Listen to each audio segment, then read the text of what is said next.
Good afternoon, everyone. How many of you are my Facebook friends? A lot. When I came in, I met someone and he said, "Wow, you have less hair." And I said, "My barber was drunk." So I ended up with this hairstyle. Anyway, thank you so much for showing up. Not for me, okay, for some other speakers, and possibly you want to hear something as well. And today, my presentation is very short, and I plan to be very, very fun, okay? So, how many of you want to become an outstanding student? Okay. Then, okay, and how about the other students? Why are you here?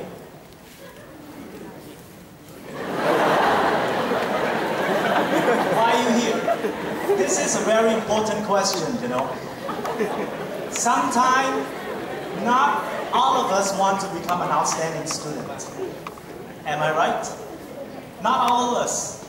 Okay? When I was a student, I wanted to become one, but when I asked my friend, they said, "You go ahead." I stayed behind. So, it told me that not everyone wanted, or I'm sure, not all of you want to become an outstanding student, right? That's why this is an important question. Why? Why should we become an outstanding student? Why? Have you ever asked yourself? Any one of you got over 90s? I mean marks in your study last semester? No? Over 80? Over 70? Okay. Okay. That's why a lot of students are here today. Not all of us, okay? Let me say it again. Not all of us want to become an outstanding student. That is why the purpose of my presentation today is not to tell you how to become an outstanding student. Instead, I will guide you through some why. Why do you have to do what you are doing? And why do you have to do what you want to do? Okay? When I was a student, I was in year 1. I was the third most outstanding student in the afternoon shift. Okay, I studied in the afternoon. Year 2, the first. Year 3, I was the first as well. And according to the marks and according to what I asked my teachers, I was the first in my whole promotion. Not just in the afternoon shift that I studied, the whole one. Year 4, I was the 4th one. Okay, from the 1st to the 4th. Not bad. And I understood all the benefits of becoming an outstanding student. So today, I would like to share with you some of the benefits. Become an outstanding student is great, you know. When you have the guts to do what you have to do as a student, and when you are presented the certificate as the awards of excellence, you feel great. You feel great. And the feeling, my friends, you cannot buy it. Okay? No matter how much money you have, you cannot buy it. It's the feeling. Okay? It's like the feeling you have when you see your beloved one. You cannot buy it, right? So, it's a feeling. And I believe each and every one of us want to feel happy, right? You want to smile like this, right? So, be one. Be an outstanding student, or do something that you want to do, and do it to the best you can. The best you can. Okay? Next one.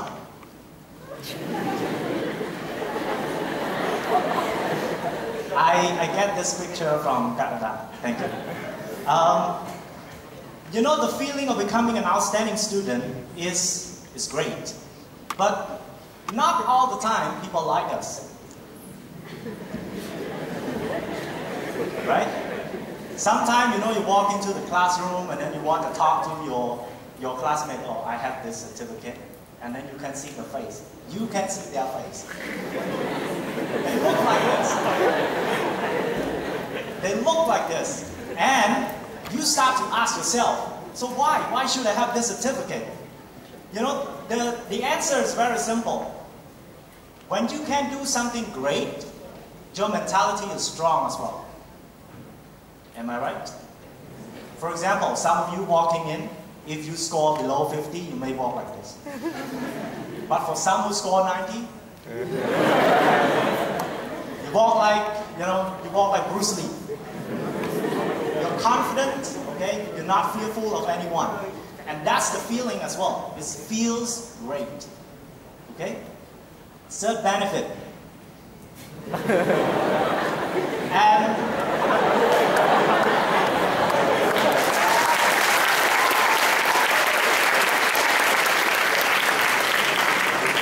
it's not mine, it came from Facebook. I don't need to tell you this. I don't need to tell you this. How many of you have parents who are businessmen? Parents, businessmen. Okay? Parents. Your parents run business. Okay? Maybe, okay? Maybe one of the parents or both of them tell you that don't study much. Okay? People who study a lot usually work for somebody else. Right? They tell you this, right? Okay, don't believe them. Very simple. Don't believe them. Believe in the excellence of academics. Because when you have the ability, you have a lot of choices to make in the future. And not many of us are sure with what we want to do with our life. At some moment, we want to change. We want to change. We don't want to be the same. We want to change. And when you want to change, and you don't have the ability, it's hard to change. Is that true? Right? Let's say you are working and you want to change your place. If you are great with your work, you have the ability, you want to change, you can change anytime. But if you're not good, it's hard to change. Before changing, you have to think of money. You have to think whether you will be employed later on. Okay? So if you want to have a key to lock in almost all doors in your life, be a good student. Be an outstanding one. When you apply for a job, just show the certificate and also your score, they will accept you. Sometimes they don't even have to interview you. Just look at your face, how ugly or pretty you are. It's like that, it's very easy. Third one, fourth one. I don't know about you. Maybe you have read a lot of books, or you have watched Samkok a lot. So you have been influenced by the philosophy that say money is evil. Am I right? Some of you may think money is evil. You don't want to have a lot of money. Or at least that's what you tell somebody else. You don't tell yourself, but you tell your friend to make you feel great, But be honest. Money is important. Money is very, very important. And if in your class you are not one of the best, when you graduate, you will get a job that is not well paid. That's very, very, very honest. When I graduated, I know for sure I'm going to have a high-paying job. I know for sure. And compared with my friends, some of them, they're not here, right? Some of them, after 3 years already, still today, they cannot get salary more than $400. After 3 or 4 years of graduation already. And me, I got $500 when I was just a 4th year student. Okay, that's very direct to you. So if you are money conscious, money centered, or basically selfish for money, work hard, study hard. Okay? Your parents go out every day to fight for money for you. And you should go to school to ensure that you will have money to fight for them later on in the future. Right? The other thing is this. How many of you want to have a spouse of your own choice? Your own choice. Okay? Not the one that is forced by your parents or anybody else. If you want, make sure you have a lot of money. Especially guys. Make sure you have a lot of money. Sometimes you love her and you don't have money. Your parents say, listen to me, I have money. Yeah. But if you have money, whatever your parents say, you can reject. and then say, I can be responsible for my life. Okay? You may hate me for my reasons, but deep down in your heart, what I'm telling you is the truth. I'm not lying to you. Okay? Today, I'm not going to focus on how to study this, how to study that, you know. I believe lecturer Chan Sapal covered a lot already. If you pay attention to his speech, it's very detailed. Okay? And Bong Visal also covered a lot. So today I don't want to talk about that. I want to talk about this. I want to talk about goal setting. A lot of you at the back, or in the front, in the middle, or wherever you are, maybe you don't think that goal setting is important. Or maybe you have heard it a lot, right? You've heard it a lot of times, that sometimes you feel judged. You heard it so much that it doesn't mean anything to you. But today, let's hear it again. And I want to emphasize that it's really, really, really important. Because without goal setting, your life is very frustrating. Your life is very frustrating. You don't know where you are heading. You wake up in the morning, you don't know. You wake up in the morning, you know, you brush your teeth, you do the routines. But after the routines, you ask yourself, what am I going to do next today? You don't have that. And for some people who have the goal, sometimes they don't brush their teeth, you know, to get out of the house. Because they are so eager to get their goal or their activity solved. Okay? So the magic is not, you know, you don't need magic. All you need is get out today, have one goal. Okay? Is that simple? Have one goal, but I know it's difficult. So today, I want to share with you how I set my own goal. Okay? It's not scientifically proved, or I have not seen a lot of people talk about it, but this is how I do it myself. And I do this with an inspiration from Steve Jobs. It's called Trace Back Goal Setting Approach. Steve Jobs talked about this before he died, okay? And he said, you cannot connect the dots looking forward. What you can do is to connect the dots looking backward. What he means is this. Come back. Don't move too fast. Come back. Yeah, this one. I want you to think in the future, let's say the next 5 years or 10 years. What do you want to become? Who do you want to be? What do you want to get? Okay? Just very simple. What do you want to get? Or who do you want to get? Okay? Very simple question. Have a goal. And that goal is called ultimate goal. Ultimate goal is the final one. You're going to reach there. Okay? And then look backward to have some short-term goals. Because when you accomplish all the short-term goals, you will accomplish the long-term goal or ultimate goal. Your ultimate goal, you cannot do it. It's ultimate, it's in the future. What you can do is your short-term goals. This is my goal. Year 1, I had this one. When I walked in, there was not an orientation day. It was a graduation day. At that time, I walked into CJCC. And I saw one lecturer. I'm not going to tell his name, okay? He was, at that time, thin, a little bit, not tall, but not short as well. Thin and black. At that time, he was invited into the stage and talked with his English, okay? Pronunciation and everything. And I was at the back somewhere. I looked at the stage and I said, wow. I don't know, you know, my English proficiency then was very bad, if you know my history. And I said, wow, this guy, black like this, can speak English like that. And then I go back to the class and ask my teacher, okay, and said, who was he? Why was he on the stage? And he told me he was the valedictorian.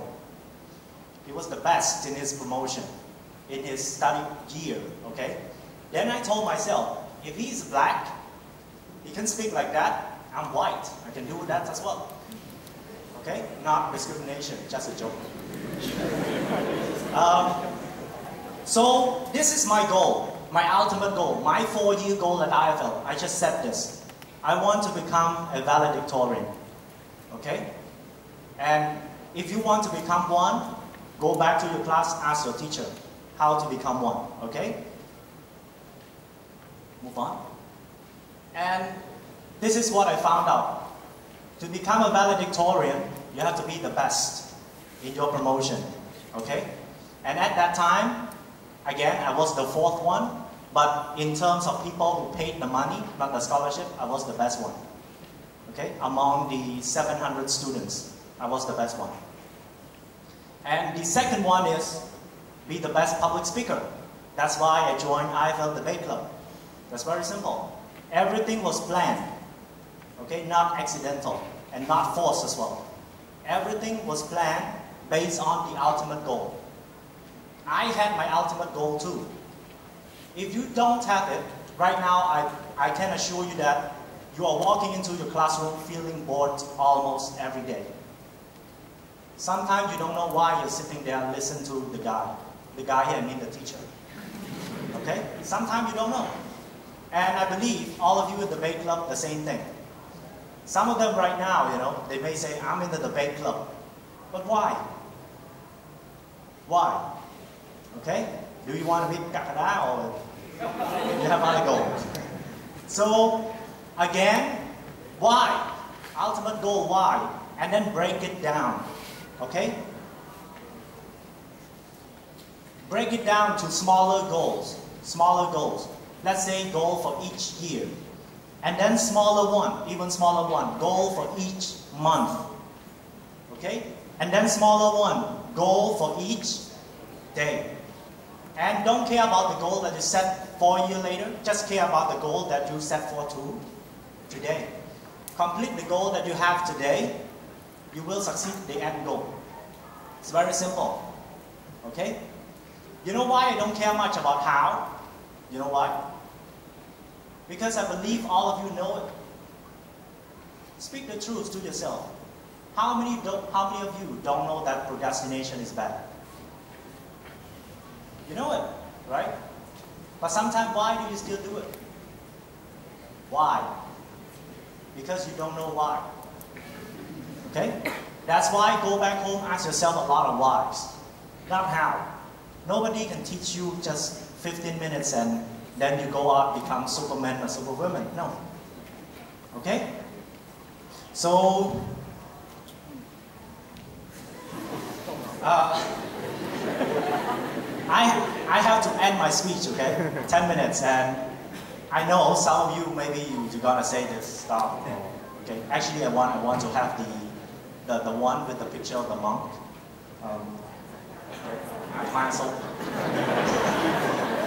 I want to have that one, okay, but decided not to. So I'm gonna end my speech, but I'm gonna leave you with 2 important life philosophy. Maybe you have heard it before, or maybe you have not. But I want you to pay attention, and I want you to keep it to yourself, okay?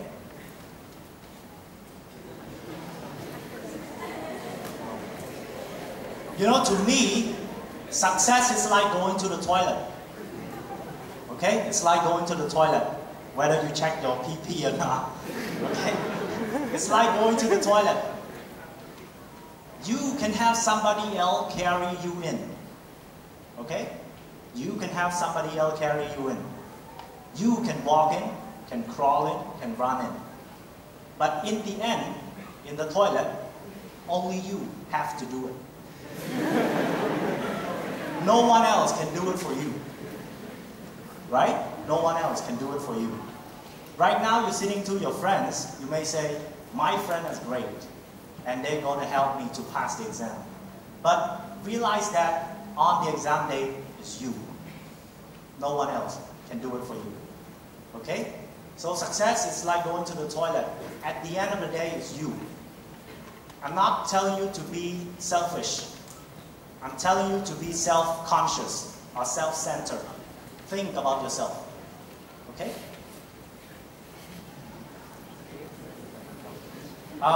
This last one is also important. Success breeds success. A lot of people say this, failure is the path to success. I disagree. I disagree because I believe success breeds success. In order to become successful, really big successful, you need small success. Okay? For example, this is also the truth, okay? You observe by yourself. In your classroom, who do your teacher pay attention to? The one who have low ability or the one who have good ability? Low or good? Why? Logically speaking, they should focus on the bad, right? Because the bad student deserve more attention. But, okay, psychologically speaking, it is the good. Because it's easier to teach the good ones. It's easier. Don't blame your teacher, okay? They have little time. Blame yourself. You have more time and you make your life suck.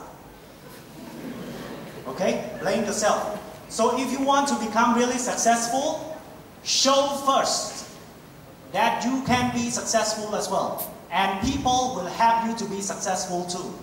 So brothers and sisters, think about it again. Success is like going to the toilet.